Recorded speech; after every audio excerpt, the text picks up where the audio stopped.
3 दिन के बाद शादी खाना बर्बादी चूचू शुरू होती है, चप्पल शुरू होती है। अब माँ अलग बेचैन, बाप अलग बेचैन, कुनबा अलग बेचैन, कबीला अलग बेचैन। माँ कहती है जब से शादी हुई है ना, एक दिन भी इस बहू ने रोटी बना के दे दी। अरे इस बहू ने मेरे बेटे को अपना बना लिया। मैं जवाब देना चाहता हूँ, तूने अपने बेटे की शादी की थी, तूने अपने बेटे की जिंदगी को बर्बाद कर दिया था।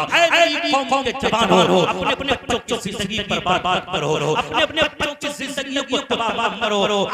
शादी किसको कहते हैं? इस्लाम शादी कैसी इजाजत देता है? हमारी जब शादी होती है दरवाजों पे नाच, पूरे दिन सुबह से डीजे लगाए जाते हैं। अरे ऐसा करने वालों तुम भी सुनो, सुबह से हमारे डीजे पे गाने बजते हैं, सुबह से हमारे डीजे पे कव्वालियां बजती हैं, सुबह से हमारे डीजे पे तमाशे होते हैं। शाम को तुम उलमा बुला के कहते हो अब पढ़ो मिलाद, आज जलसा होगा। बेफायदा क्या हुआ? सुबह से नाच बजाया, सुबह से गाने बजवाए, सुबह से शाम तक उन्हीं चीजों पर जिस पर मुस्तफा के गाना थे, जिस पर मुस्तफा के कलाम पढ़ना थे, जिस पर मुस्तफा की हदीस पढ़ना थी, जिस पर मेरे नबी का आया हुआ कुरान पढ़ना था, जिस पर मेरे मुस्तफा के गाना थे, सुबह से उसी चीजों पर पुराने बज रहे हैं। उन्हीं चीजों पर अय्याशियां होती हैं, उन्हीं चीजों पर मरमारियां होती हैं। शाम को बुला के कहता है अब मुस्तफा का मिलाद पढ़ दो। मैं देना चाहता हूं अय्याशियां करो, अब नहीं रहा मरमारियां करना,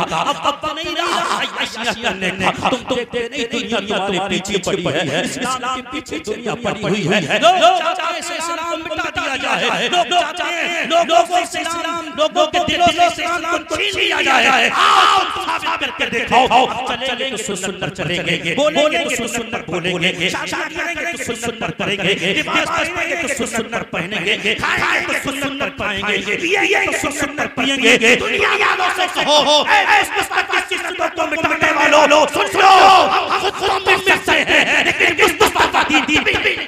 नारे दीन, नारे रिसालत, मसलके आला हज़रत, उलमाए अहले सुन्नत, हज़रत अल्लामा मौलाना अब्दुल क़य्यूम इब्न जिंदाबाद। मेरी आवाज समझ आ रही है? गूंज थोड़ा और कम कर दे, आवाज समझ में आना चाहिए। मैं चाहता हूं एक लफ्ज मेरी कौम के ज़हन में बैठ जाए। मेरी कौम के जवानों, अय्याशियां छोड़ो। मैं अपनी कौम के जवानों को आवाज देता हूं। जब शादी होती है मेरी कौम का जवान इधर भी उधर जहां पर औरतें होती हैं मेरे कौम के जवान बसते नजर आते हैं। ऐ कौम के जवानों, क्या वक्त नहीं आया तुम्हारे से सुधरने का? दुनिया तुम्हारे इस्लाम के पीछे पड़ी है। दुनिया कहती है कुरान कानून बदल दिया जाए, दुनिया कहती है मसजिदों में ताले लगा दिए जाएं, तुम्हारे मसजिदों के मीनार को शहीद किया जा रहा है, तुम्हारे उलमा को पकड़ कर सिपा किया जा रहा है, तुम्हारे कुरान चेंज करके शादी से हो रही है, तुम्हारे मसाइल तुम्हारी शरीयत को बदलने की शादी चल रही है। और कौम का जवान अय्याशियों में पड़ा रहा है। मैं अक्सर कहता हूं तब के बोले चल उठे सीने के दाग से, इस घर को आग लग गई चिराग से। किसका रो रहे हैं जिन्होंने 8 साल बच्चियों के ऊपर बलात्कार किए? क्या हमने रो है जिसने रोज की हालत में हमारी बच्चियों को पेट में पकड़ कर मेरी कौम के जवानों, आज मेरे तुम्हारी आंखों की हया कहां चली गई? तुम्हारे आंखों को पानी कहां चला गया? जो रात तन्हाइयों में तुम इस्लाम के लिए रोया करते थे, कौम के वो जवान कहां चले गए? तुम देखते नहीं तुम्हारी बच्चियों के नकाब छीने जाते हैं और कहते कहा जाता है अब स्कूलों में कोई बच्ची नकाब पहन कर नहीं आएगी। लेकिन कौम के जवानों को एहसास नहीं है तुम्हारी बच्चियों के साथ छेड़छाड़ है, तुम्हारी बच्चियों के साथ बलात्कार है। और एक नेता को मैंने सुना, उसने कहा जो मुस्लिम बच्ची के हाथ का नाम लेकर जो मुस्लिम बच्ची को बहका के लेके आएगा, अगर वो उसके साथ शादी कर लेगा, मैं उसके लिए मकान दूंगा, मैं उसके लिए दौलत भी दूंगा। ऐ कौम के जवानों जाओ और ऐलान दो हम मुस्लिम बच्चियों को नकाब की हालत में भीख नहीं मांगने देंगे, बाजार में नहीं घूमने देंगे। हमारी बच्चियां अपने जिस्म पे फिर रही है बाजारों में, हमारी मुस्लिम बच्चियां भीख मांगती फिर रही है।